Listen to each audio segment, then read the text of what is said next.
data at the heart of all three of these projects and providing data so, teachers and districts can make good decisions.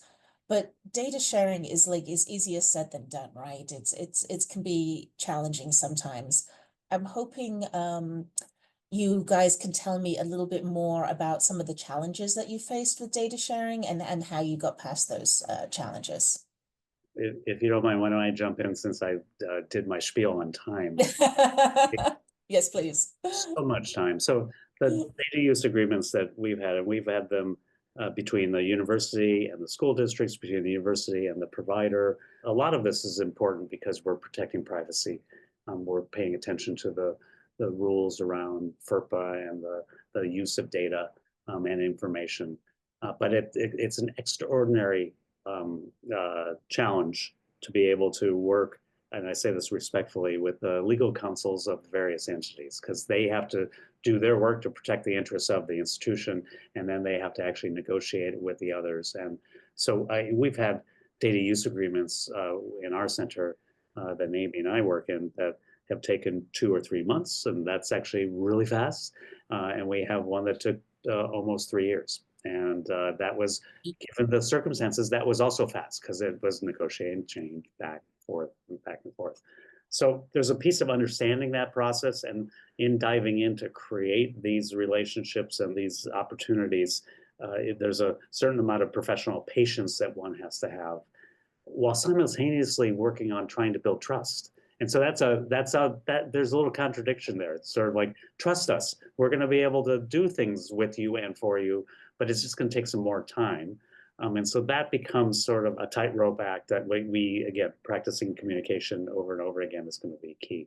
I think the final thing I would say is that we had a commitment at the Force Center to, once we got our agreements, to try to deliver something as fast as we could. Get a product out that had all the integrity and could stand by what E4 stands for, what Northwestern stands for, what our partners would appreciate. That would be helpful.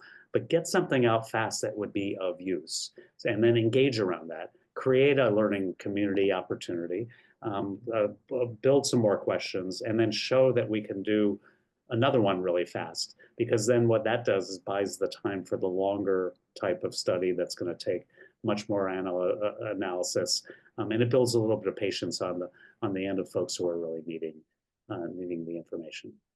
I will add, Jennifer, if I may, a lot of the similarities again with what Paul's saying about trust, about communication, are two big areas that we've worked on in this partnership. So as analysts for the Research Alliance, we have a long-standing data use agreement and relationship with New York City Public Schools that dates back several decades.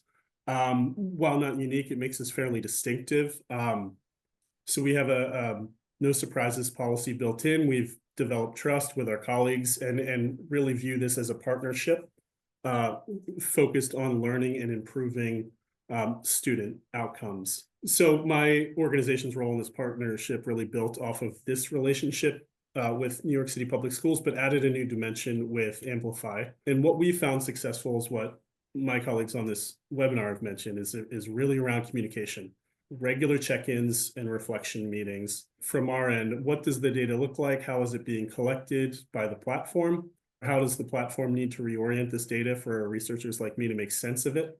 How can we create a system to easily share this data, ensuring privacy, ensuring student protections with other researchers so more folks can learn from it? And we've really honed that over a year and a half of regular recurring meetings, surmounting some obstacles on those ends. Some of the challenges we do continue to wrestle with, however, are just basic issues of working across organizations with different missions and different cultures. So Amplify Desmos is designed for teaching and learning, and our research on our end is really in service to the teaching and learning.